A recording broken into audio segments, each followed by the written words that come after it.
शैतानी रूह, एक सच्ची घटना। ये कहानी एक ऐसी घटना पर आधारित है जो एक छोटे से गांव में घटी थी।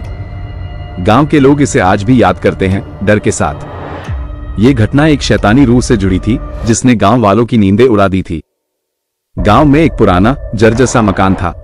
यह मकान कई सालों से खाली पड़ा था। लोग कहते थे कि इस मकान में भूत रहते हैं, लेकिन गांव के कुछ युवक इस बात पर यकीन नहीं करते थे। एक रात उन्होंने यह फैसला किया कि वे इस मकान में जाकर देखेंगे कि क्या सच में वहां कोई भूत है या नहीं। रात के 12 बजे वे 4 दोस्त उस मकान की ओर बढ़े। मकान के अंदर घुसते ही उन्हें एक अजीब सी ठंडक महसूस हुई। मकान के अंदर अंधेरा छाया हुआ था। उन्होंने अपने मोबाइल की टॉर्च जलाकर मकान को देखना शुरू किया।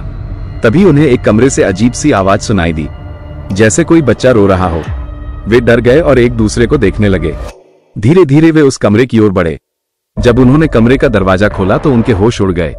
कमरे में एक छोटी सी लड़की बैठी थी। लड़की बहुत ही डरावनी लग रही थी। उसके बाल बिखरे हुए थे और उसकी आंखें लाल थी। लड़की रो रही थी और बार बार एक ही बात कह रही थी, मुझे यहां से ले जाओ, मुझे यहां से ले जाओ। दोस्तों की हालत खराब हो गई। वे डर के मारे चिल्लाने लगे। वे उस कमरे से बाहर भाग निकले और मकान से बाहर निकल आए। उन्होंने गांव वालों को बुलाया और उन्हें पूरी घटना बताई।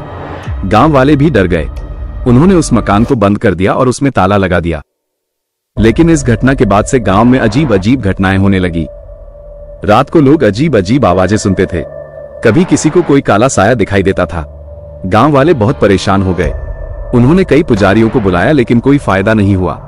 आखिरकार उन्होंने एक ऐसे तांत्रिक को बुलाया जो बहुत ही प्रसिद्ध था।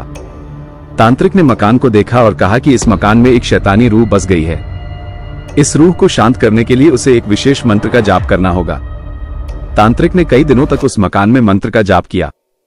आखिरकार वो रूह शांत हुई और गांव में शांति वापस लौटी। ये कहानी हमें बताती है कि हमें अंधविश्वास पर विश्वास नहीं करना चाहिए, लेकिन साथ ही हमें यह भी बताती है कि कभी कभी कुछ ऐसी चीजें होती हैं जिनका कोई वैज्ञानिक कारण नहीं होता।